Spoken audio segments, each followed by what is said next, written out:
So that concludes part one of my... Just probably not have my ears poking out, look like an umpty.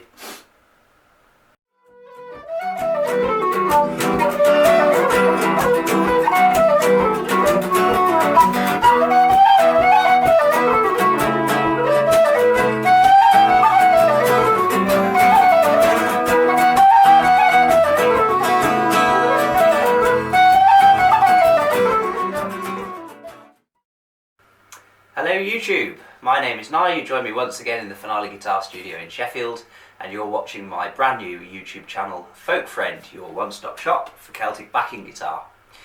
In this video I'm going to be doing something a little bit different. I'm going to be teaching you all about how the major scale works, how it tells you all 7 chords which can fit with a tune in a major key, and then I'm also going to be going on to look at the Greek modes, as they're sometimes called: Ionian, Dorian, Phrygian, Lydian, Mixolydian, Aeolian and Locrian. 4 of them are used for Celtic music, so I'm going to be looking at those in a little bit more detail. And I'm going to be showing you how you can use this really useful device that I've recently invented, which is called the Amazing Mode Wheel by Finale Guitar, to show you all the chords, all the key signatures, and everything you need to know to pick the right chords for any folk tune in a hurry in any key. So this is going to be a 2-part video. The first part will be up this week and the second part will be coming next week. If you want to get that straight to your inbox as soon as it's out, hit that subscribe button. You can also now get hold of a Folk Friend t-shirt if you want to show off your allegiance to the folky side. You'll find a link to them in a little card in the corner of the screen right now. So without further ado, let's adjourn to the piano and I'll show you a little bit about the major scale. There's a certain pattern of gaps that our ears like to hear. The reasons why they like to hear this pattern of gaps have to do with the physics of sound and the way that our brains process the signal in order to interpret them. I will be making more clips about that in future because it's absolutely fascinating. I'm not going to be covering it in this video because it's a bit in-depth for this, but for now, if I just tell you that the pattern of gaps that we like is tone, tone, semitone, tone, tone, tone, semitone. No matter which note you start on, if your ears hear that pattern of gaps or intervals, then they will always interpret it as being a major scale, and the root note is the one that you start and finish on. So for example, if I take C here, which is this note to the left of the 2 black ones, that's my root note, and then I'm going to go up a tone. On a piano, a tone is always 2 steps, so there's a black note there, that's a semitone, that's a tone. So I go up 1 tone, that takes me to D, another tone takes me to E, then a semitone, well there's no black note here, so my semitone takes me to F, then a tone to G, another tone to A, one more tone to B, and then a semitone, and I'm back on C again where I started. The musical alphabet only has 7 letters in it, and when you get to the 8th note of your scale, you're back on the letter that you started on. We call that an octave. That's from the Latin oct means 8, and so yeah, that 8th note is C again.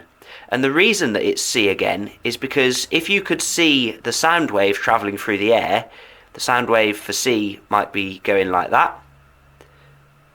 And that's its frequency, the frequency with which it goes up and down. So let's say hypothetically that this C is doing 1 oscillation per second. The C that is up an octave from it is going to have exactly double its frequency, and that's what makes it a C again. So this C would be doing 2 oscillations per second. If we carried on up the keyboard, the next C up that way would be doing 4 oscillations per second, the C after that would be doing 8 oscillations per second, and so on. Like I say though, I'm going to be covering the physics that makes the scales work in more depth in future clips.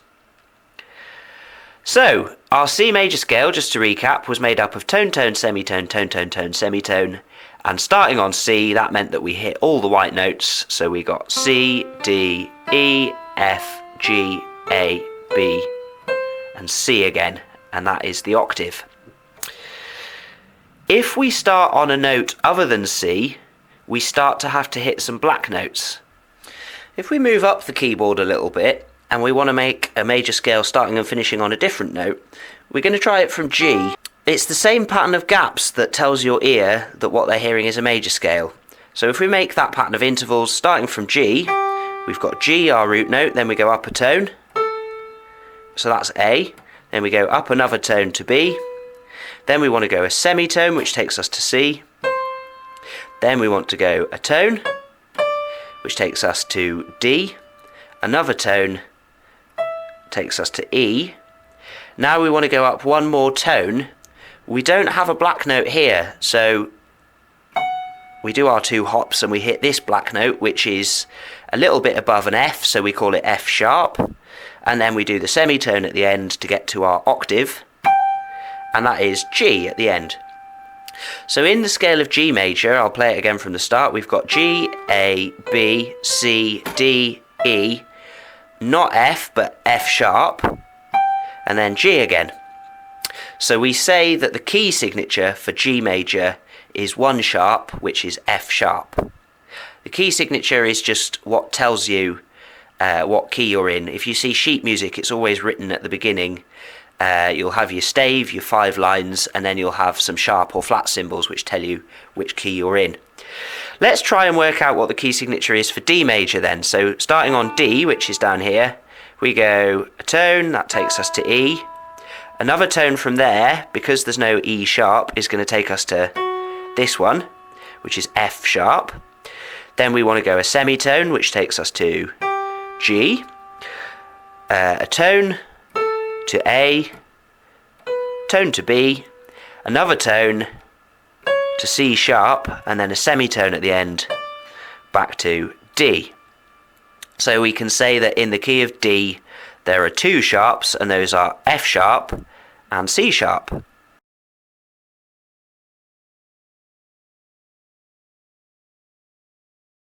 We started with doing C, then we worked out G, and then we worked out D. If you look at those on the piano, you can see C up to G, that's a 5th, 1, 2, 3, 4, 5, 1, 2, 3, 4, 5. From G up to D, 1, 2, 3, 4, 5, that's a 5th as well. And in order, each of those had 1 more sharp than the previous one did in its major scale.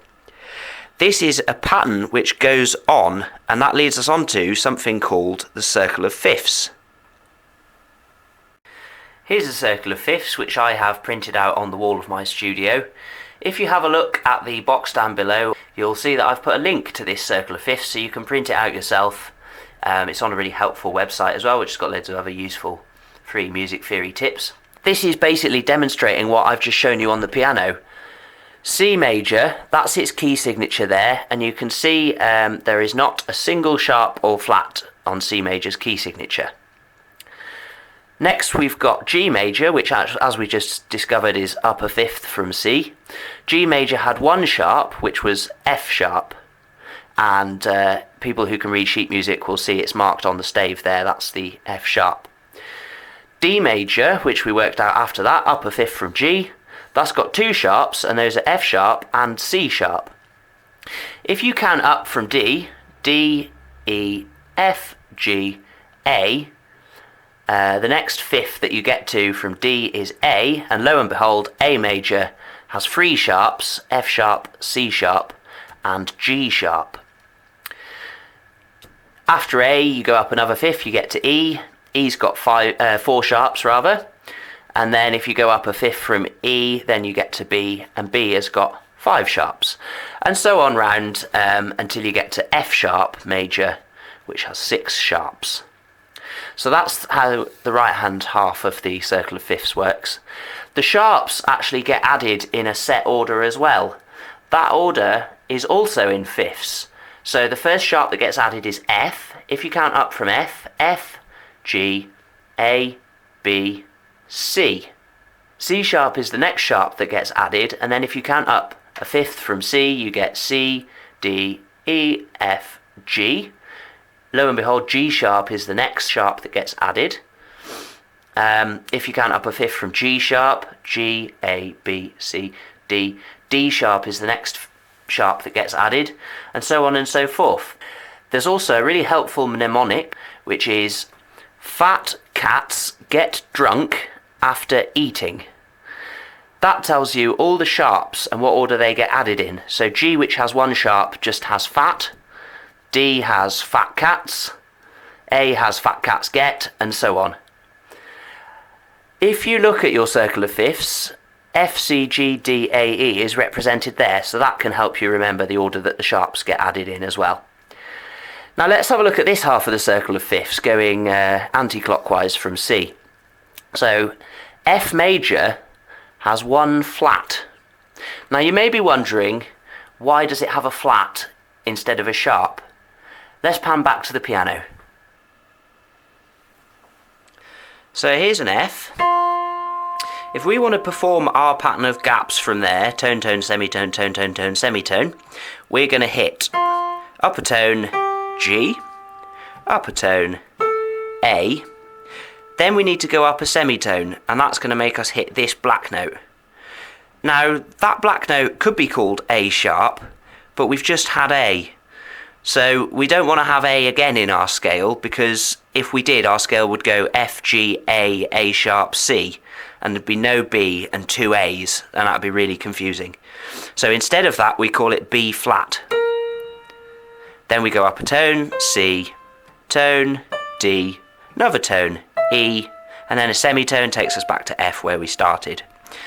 So in its full form, the F major scale is F, G, A, B flat, C, D, E, F. That's why some of the scales have to have flats instead of sharps, because if they didn't, you'd end up with one letter twice and another letter missed out of your scale. It also has to do with the fact that when the ancient Greeks were concocting this lovely keyboard layout that we currently use, they named each of the notes after one of the planets, and each of the planets were named after one of the gods. So if you were to miss out a note from a scale, you'd have an angry god who'd be very offended and might potentially smite you or hit you with a thunderbolt or curse your crops or whatever.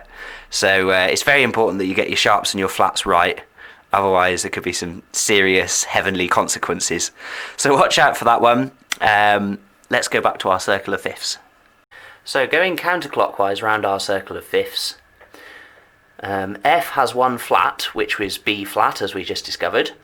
If you go down a fifth from F, you get to B flat, and B flat major has two flats in it, which are B flat and E flat. Then you get to E flat major, which is down another fifth. E flat major has three flats, B flat, E flat and A flat. Then you get to A flat major. A flat has four, B flat, E flat, A flat and D flat. D flat has five, which is all of the ones I just said plus another one. B flat, E flat, A flat, D flat and G flat. And then when you get to the bottom, we've already said that F sharp has 6 sharps in it, but if you refer to F sharp as G flat, which is another name for the same note, and you make a scale which has all the letters in it, then you end up with a scale with 6 flats in it, which is, deep breath, B flat, E flat, A flat, D flat, G flat and C flat. You may be thinking C flat does not exist, and you're right, C flat does not exist, but in order to make a scale which has every letter in it, you end up with B flat and B both being in the scale, so you have to refer to B as C flat.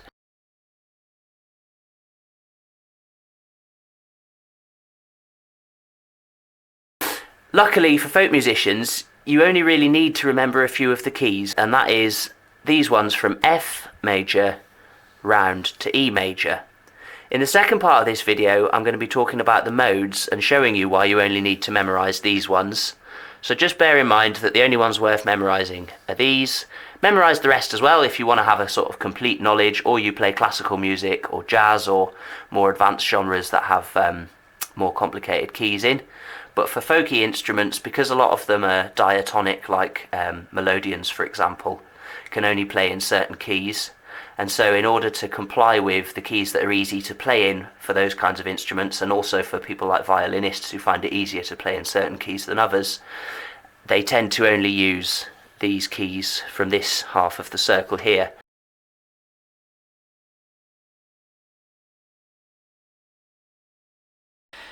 And when we get into the world of guitar, we start needing to pick chords to go with a tune. When people say that a tune is in a key, what they mean is that they've just used the notes from one mode or scale to write the melody for that tune. Now we're only looking at major scales for the time being, otherwise known as the Ionian mode. That's another name for the same thing. So let's have a look at the key of C major to begin with. That's an easy one to think about because there's no black notes to worry about. It's just all these naturals, the white ones. So when we're picking chords to go with a tune in C major, because the melody is only going to use C, D, E, F, G, A, B and C, we're only going to be able to use those ones for our chords as well. Now before I go on with this, if you are a visual learner who prefers to see things written down and digest it slowly, you can find a blog in the top right corner which I wrote some time ago. It has diagrams and stuff and it shows you everything that I'm about to say in a written down format. That's linked up there, so click through to that if you want to read that. You can print it out and everything as well if you want to keep it in your gig bag. It's quite handy to have these things in case you forget. So we're just going to be making a type of chord called a triad. These are basically the simplest chords that people use. They're a 3-note chord made up of the first, the third and the fifth from any given scale. The reason why they're the first, the third and the fifth is because the first note is obviously the root. The fifth is the most stable note in a scale that you can put with it, and the first and the fifth just kind of complement each other nicely. Then you've got the third. The third makes the chord either major or minor. So if I play from a C major scale, C, skip out D because that's the second, take E which is the third, skip out F and take G which is the fifth, and I play those three together, we get a C major triad. If I were to take that third note, E, and flatten it by a semitone, we'd get a C minor chord.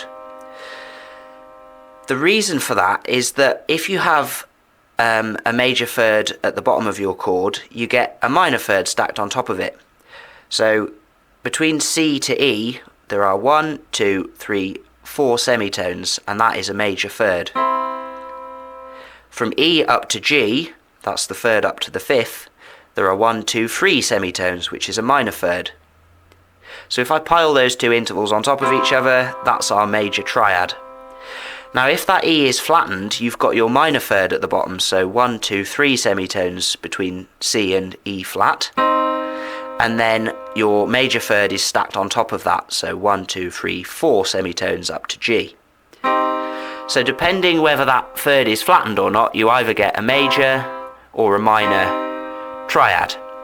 And generally speaking, the major type chord is a happier chord, and a minor type chord is a sadder sort of chord. So going back to the key of C major, there are 7 notes in the key of C major, and we're going to construct a triad for each one. We're only allowed to use the notes from C major, which is all the white ones. So for the first triad we're going to get C major, obviously. If we do the same thing starting and finishing on D, the second note, we're going to take D, skip out E, take F, skip out G, and take A, and pile those on top of each other. And as you can hear, that gives us a D minor chord, because D up to F is a minor third, 3 semitones, and F up to G is 1, 2, 3, 4 semitones, a major third. So the second chord we can have in the key of C major is a D minor chord. Starting on the third note, which is E there, we're going to take E, skip F, take G, skip A, and take B, and we're going to pile them up. And as you can hear, that is an E minor chord, so the third chord is minor. The fourth chord starts on F, we get F, A and C, and those three together have a nice cheery tone, so they are an F major chord. Next chord we get to starts on G, you've got G, B, D. Those three together, that is a major chord, so the fifth chord is major. Sixth chord starts on A, you've got A, C, E, that's an A minor chord. So that's the 6th chord is minor, and finally the 7th chord is a bit of a weird one. For folky purposes, people tend to miss it out because it sounds quite unpleasant. Here it is.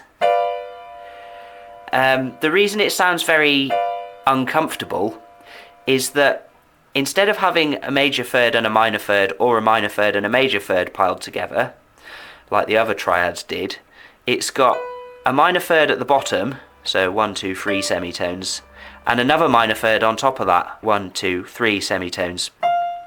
So what you end up with there is a B diminished chord. It's called diminished because it's got 2 minor thirds instead of a more conventional configuration. So the 7th chord is diminished. Like I say, for folky purposes, people tend to avoid that chord. There's all sorts of ways you can get round using it, which I'll talk about in future videos. So just don't worry about the 7th one too much. You can experiment with it if you want. As long as you resolve it to the root chord, then it sounds quite nice in context. But on its own, it's a bit grim. So that gives us a formula for all the chords that can be in any major key. You've got chord 1 major, chord 2 minor, chord 3 minor, chord 4 major, chord 5 major, chord 6 minor, chord 7 diminished, probably miss it out, and then you're back where you started with chord 1 again. That is true for every single major key. So if you were doing the same thing in G major, you'd have G major as your first chord, then A minor as your second chord, then B minor. Remember, it's got to have an F sharp in it because G major has an F sharp. Then C major, that's the 4th one. Then D major is the 5th one, again with an F sharp. Then E minor. Then slightly horrible F sharp diminished. And then you're back to G major where you started. So you can see there that pattern of chords holds true for every single major key.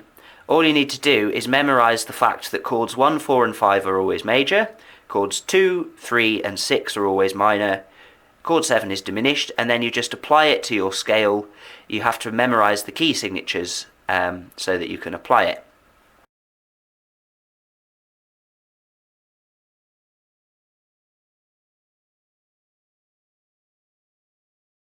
Now if all this seems like a lot to remember and you're hoping there's an easy way of doing that, I've got the very device for you.